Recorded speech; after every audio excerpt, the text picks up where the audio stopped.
자, 여러분은 지금 총각내 이영석과 그리고 소통 테이너 오종철이 진행하고 있는 꼴찌들의 통쾌한 승리 꼴통쇼 99회 함께하고 있습니다. 우리 연탄길 또 위로의 저자시죠. 우리 감성 아티스트, 감성 작가를 감성 작가 우리 이철환 마스터 다시 한번 큰 박수 부탁드립니다. 반갑습니다. 야. 아니 솔직히 좀 지금 심정 어떠신지 좀 여쭙고 싶어요. 어떻게 좀 편해지셨어요? 아니면 네, 괜찮습니다. 좋습니다. 저랑 같이 2호 공감이란 토크쇼를 프로그램을 네. 같이 해서 많이 이제 강연을 같이 가게 되는데요. 2호 공감이 이제 이철환, 오종철 이렇게 해서 2호 공감이라는 네. 건데 어딜 가던 정말 강연 듣고 나면 막 울시는 분들 네. 계시고 막 따뜻하게 진짜 막 그 따뜻한 분위기가 하고 어떤 질문이 들어오건 모든 답변 되게 네. 잘 와. 해주시거든요. 네. 자, 아무튼 오늘 그래서 저는 지금 깜짝 놀란 게 네. 이철환을 대표하는 키워드가 정말 아까 얘기하셨듯이 되게 따뜻한 단어들 네, 많이 네. 나올 줄 알았거든요. 근데 지금 저희 사상 최초로 허영심이란 단어로 한번 시작을 해보도록 하겠습니다. 어떤 마음으로 이제 허영심이란 얘기를? 네. 간혹 이런 이야기를 듣습니다. 그 명품을 갖고 다니는 사람들한테 허영심을 말하는 경우가 있는 것 같은데 그거 함부로 말할 수 없는 거라고 생각하거든요. 네. 명품이 정말 예뻐서 갖고 다니는 사람도 있고요. 허영심 말고요. 그 다음에 명품의 역사는 어쩌면 인간의 상처와 맞닿아 있을지도 모른다는 생각을 해본 적이 있습니다. 네.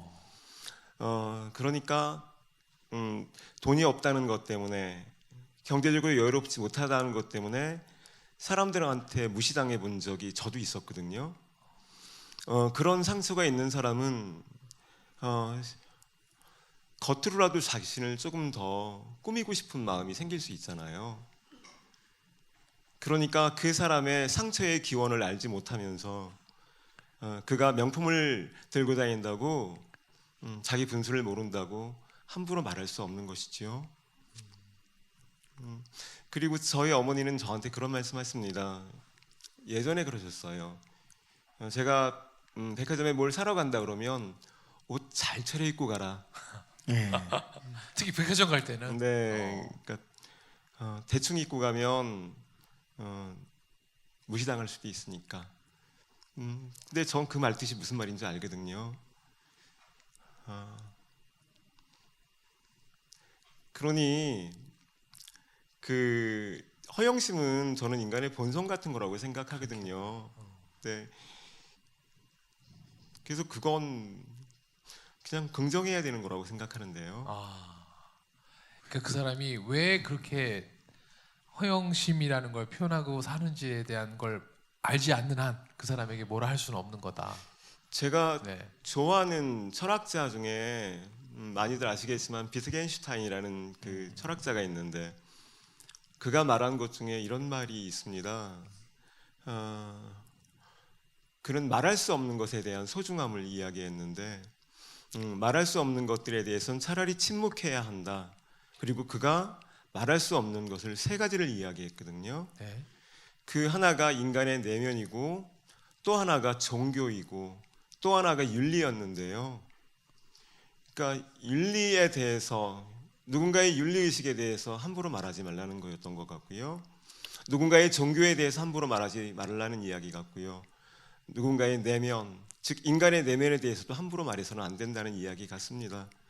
허영심이라는 건 인간의 내면이잖아요. 그러니까 그것은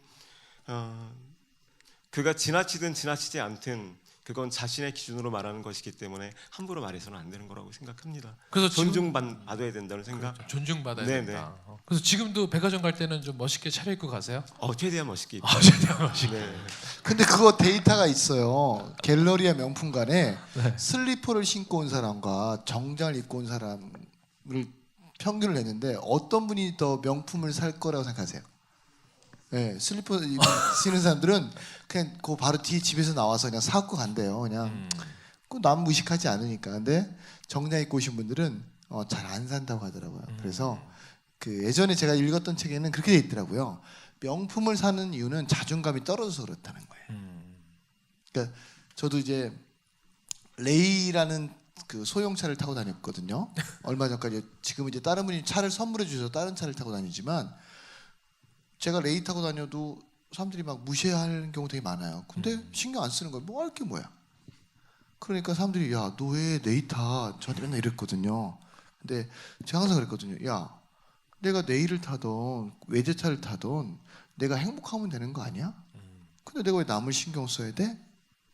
이렇게 얘기했는데 얼마 전에 제가 어떤 동영상에서 그렇게 말씀하시더라고요. 심리학과 교수님이 명품을 사는 건 자존감이 떨어지기 때문이라고 그런 얘기 하긴 하는데 다시 생각을 바꿔서 명품을 살 수 있습니다. 그럼요. 사셔야 돼요. 그러니까 아셨죠? 자존감이 떨어졌던 것도 어떤 네. 상처가 있기 때문에 네. 그랬던 거니까. 사세요.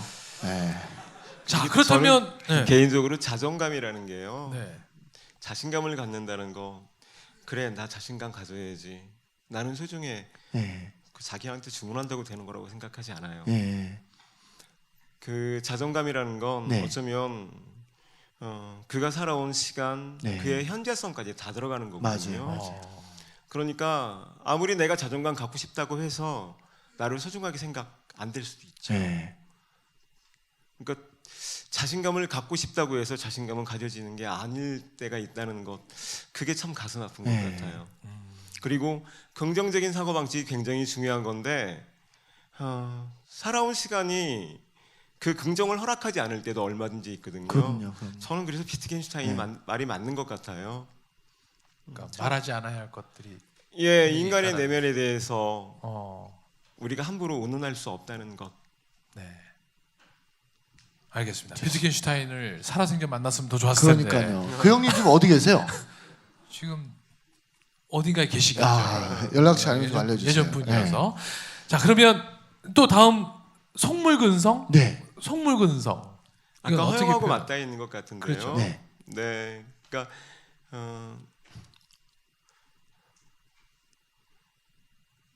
모든 인간 갖고 있지 않나요? 그럼요. 다 있죠, 네. 있죠. 없는 뭐 저는 엄청 많고요. 네, 갖고 있는 정철 씨는 것 같고요. 조금 있어요. 네. 네. 저는 그게 인간의 본성과도 맞닿아 있다고 생각해요. 예. 그래서 그냥 중요하다고 생각한 건데요. 그래서 중요하다. 네. 나가 정말 요즘 내일이다 나도 속물이야라고 생각했을 때가 있으셨어요? 많았죠. 네, 오늘도 그랬습니다. 오늘 오늘도 어떻게 어떤 어떻게?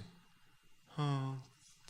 저희 딸아이가 엄마한테 지금 독사같이 대드는 모습을 보니까 못 찾겠더라고요. 그래서 딸아이한테 독사 같은 모습을 보여줬죠. 아니 화 안 내실 것 같은데 우리 작가님은 작가님 화 내세요? 안 낼 것 같은 사람들이 화나면 되게 무섭잖아요. 맞아요. 네. 어떻게 화를 내셔서 궁금하네요. 딸에게. 그 다 얘기하면 안 될 것 같아요. 그러니까. 왜냐하면 이게 방송으로 남지 않는 거면 네. 저는 얼마든지 아, 저희 얘기할 수 편집할게요. 있는데 편집할게요. 걱정하지 마세요. 네. 우리 딸아이 친구가 보면 안 되고요. 네. 네, 안 됩니다. 아이고. 아유, 여기 속물 아빠 하나 오셨네. 네. 아무튼. 근데 그런 것 때문에 전 인간적인 것 같아요. 네. 그렇죠. 근데 알 거예요. 네. 아이가 제가 그것 때문에 가슴 아파하는 거. 맞아. 맞아요. 진짜 부모님들 마음 아픈 거는 저도 부모가 돼 보니까 네. 알겠더라고요. 그런 것처럼. 제 아내가 네. 아버지를 잃은 지가 얼마 안 됐어요. 네. 그런데 저도 최근에 제 아내한테 화를 내고 나서 뒤늦게 네. 아버지를 잃은 지 얼마 안 됐는데 네. 문득 그 생각이 들어서 굉장히 가슴이 아팠거든요. 네. 오늘도 그랬습니다. 딸도 알잖아요. 이제 20살이 넘었으니 엄마가 아버지를 잃은 지 얼마 안 됐다는 것. 그 아픔을 말로 하지 않지만 입안에 종기가 돋고 몸에 종기가 돋는 건 그리움 그런 거겠지요. 근데 그 엄마가 조금 신경 날카로워졌다고 해서 같이 맞서서 독사같이 머리를 드니까 제가 못 견뎠습니다. 우리 작가님은 투잡하셔도 될 것 같아요. 어떻게? 목사님하고 같이 방송하면서 여러분 어떠세요? 네. 막 지금 진짜 가만히 계신데도 뭐가 이렇게 차분해지면서 좀 따뜻해지시죠? 그죠? 안 그러시면 이번에 독사근성이 나옵니다. 혀 길이가 장난 아니세요. 네. 자, 그럼 세 번째는 어떤 게 있죠? 변덕? 인터넷에 그러니까 제가 어떤 방송이었는데 네. 그분이 그 저에 대한 검색어를 쭉 찾아봤대요. 네. 근데 몇 가지를 이야기했는데 그 중에 하나가 변덕이 나왔다고 오. 방송에서 그러셨습니다. 근데 저를 딱 보니까 맞구나. 예. 그 생각을 했어요. 그러니까 보면 저한테 분명히 변덕스러움이 있는 것 같아요. 예. 그러니까 어떤 면을 봤길래 사람들도 그걸 변덕이라고 얘기를 했을까요? 뭐 이랬다 저랬다는 게 변덕이잖아요. 네. 네. 그러니까 뭘 어떻게 도대체 이랬다 저랬다. 심정적으로 거절을 잘 못하는 사람이니까 일단 심정적으로 예스할 때가 많습니다. 근데 그분이 저를 너무 무시한다는 생각이 들 때 그때 과감하게 말을 바꿉니다. 그게 어떻게 변덕이죠. 바꿔요? 그러니까 만약에 서 뭐 네. 어디 나가겠다. 할 수 네. 없다. 뭐 네. 이렇게 선뜻 일단 네. 마음이 이제 거절을 선뜻은 못할- 아니었고요. 네. 네, 선뜻은 아니었고 생각해 보겠다. 긍정적으로 검토해 보겠다. 그러면 긍정적으로 검토해 보겠다는 건 그분이 예스라고 받아들일 때가 많잖아요. 네. 그렇죠. 그리고 저도 그렇게 생각했습니다. 예. 근데 가만히 생각하니까 그건 그래서는 안 되는 거라는 생각이 들었어요. 아주 오래된 철학적 질문이라고 하잖아요. 아주 흔한 말이잖아요. 저는 그게 숙제처럼 남아 있는데 예. 노라고 말할 수 있는 사람만이 예스라고 말할 수 있다라는 그 아주 철학에서 오래된 질문이잖아요. 근데 그 노라고 말한다는 게 그것도 이렇게 내면이 약한 사람들은 잘 못합니다. 그렇죠. 예, 아무리 연습을 해도 잘 되지 않거든요. 그러니까 긍정적인 답변을 드리겠습니다. 긍정적으로 검토해 보겠습니다. 그런데 아무리 생각해봐도 아닌 거예요. 예. 마음 안에서 그 사람을 제가 욕하고 있어요. 왜 이런 걸 나한테 얘기했을까? 그럴 때는 그냥 노라고 말하는 게 좋을 것 같아서 마음을 바꾸지요. 예. 뭐 그런 것도 변덕이잖아요. 그러니까 이제 그런 사람들 입장에서 보면 저 사람 너무 변덕 부린다 이럴 수도 있겠네요. 저는 인간의 감정은 다 존중받아야 한다고 생각하고요. 문제는 지나친 것. 보통보다 지나친 것이 조금 문제가 될 수 있는데 그것도 다른 사람이 왈가왈부할 수 있는 문제는 아니라고 생각합니다. 그러면 궁금한 작가님 이제 노라고 또 다시 얘기하고 나서는 또 이렇게 본인이 좀 미안하거나 이런 생각은 안 드세요? 그냥 노라고 하면 그걸로 딱 끝나세요? 아니면 마음이 또 내가 솔직히 왜 그렇게 말씀드리면 쓰레기 네. 된 기분입니다. 제가 네. 본인이 마음을 바꿨으니까요. 그럼 그럴 때마다 본인은 어떻게 위로하세요? 본인한테? 별로 위로 안 되고요. 네. 결혼할 동안 그냥 상심합니다. 혼자 시간이 해결해 주더라고요. 정말 너무 오늘 소식은 술, 나네요. 약주 같은 건 안 하시죠? 아유, 맥주 좋아하시죠? 네, 합니다. 네. 맥주 하세요? 네. 오늘 뒤풀이도 하시고 가실 거예요 아마. 뒤풀이 하시고 가신 거죠? 그럼요. 하고 가셔야지. 좋습니다. 근데 사실은 전 크리스찬이라서 대외적으로는 술에 관한 이야기를 잘 안 해요. 잘 안 하는데 이렇게 뭐 기왕 다 저질러졌네요. 이 기록이 남아서 큰일나네요. 네. 아니 제 뭐 아는 형님들 목사님 몇 분 계시는데 가끔 술 하시거든요. 네. 아니 근데 저는 그거 궁금해요. 그러니까 어떤 경우에 내가 무시받는다라는 느낌이 들까요? 그러니까 어떻게 내가 변덕을 부릴 수밖에 없게끔 그 상대가 어느 선까지 나를 그렇게 하길래 어떤 경우에? 뭐 하나 그냥 예를 들면 네. 강연 의뢰를 받았는데 네. 아무런 조건 없이 그냥 갈 때가 참 많았습니다. 굉장히 긴 기간이었죠. 네. 그런데 그때 아무런 조건 없이 갈 때 아무런 조건 없이 온 사람이기 때문에 예. 당하는 무시라는 것이 어느 날부터 느껴졌어요. 예. 다른 아니었고요. 예. 그럴 때 예. 아무런 조건 없이 가는 게 내가 무시당할 수 있는 조건이 될 수 있구나라는 걸 어느 날 느꼈죠. 그리고 작가님은 너무 뭐 이렇게 마음이 정말 순수하셔서 그냥 말로 노하지만 전 때리거든요. 무시하면.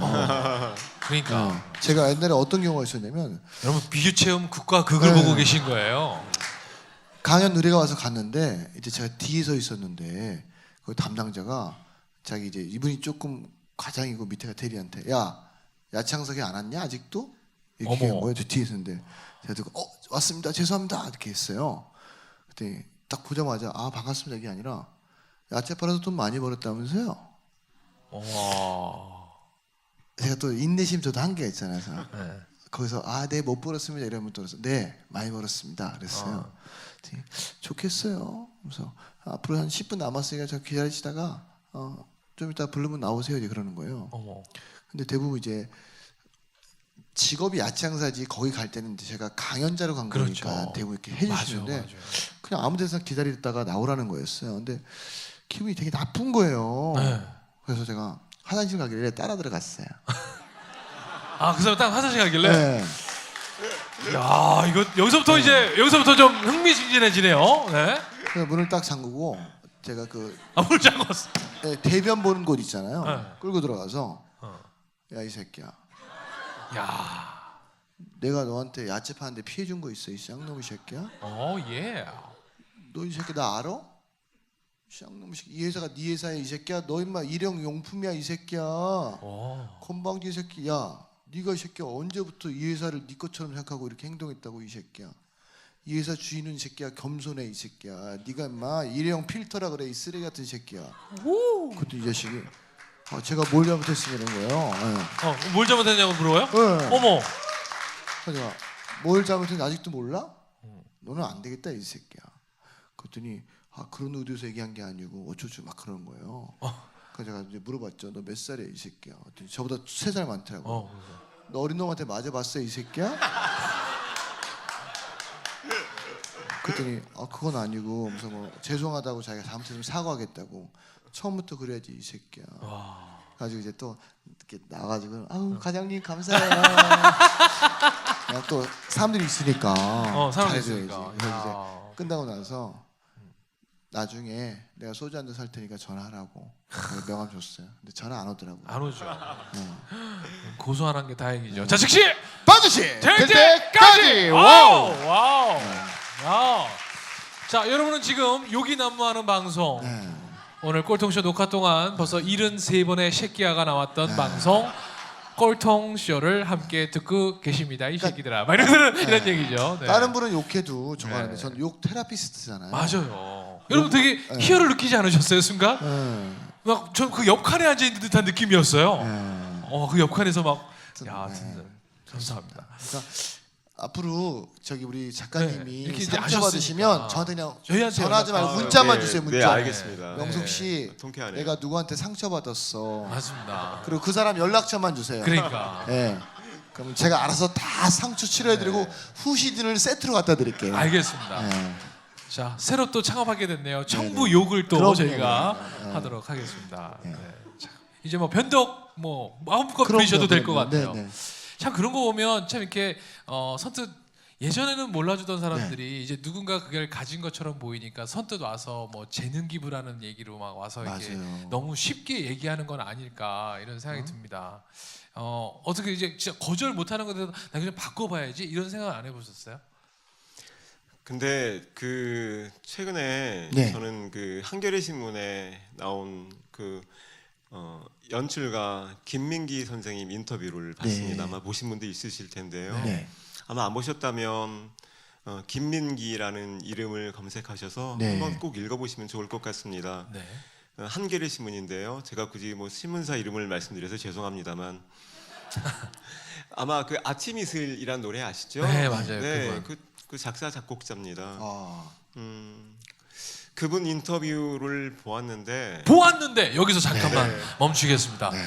자, 여기서 좀 중요한 대목일 것 같아서 지금 보았는데까지 맞아요. 들었는데 못 들으면 또 안타까우시죠. 자, 잠시 후 3부에 보았는데 들어가겠습니다. 이후부터 함께 청해 듣겠습니다. 즉시 반드시 될 때까지. 와우!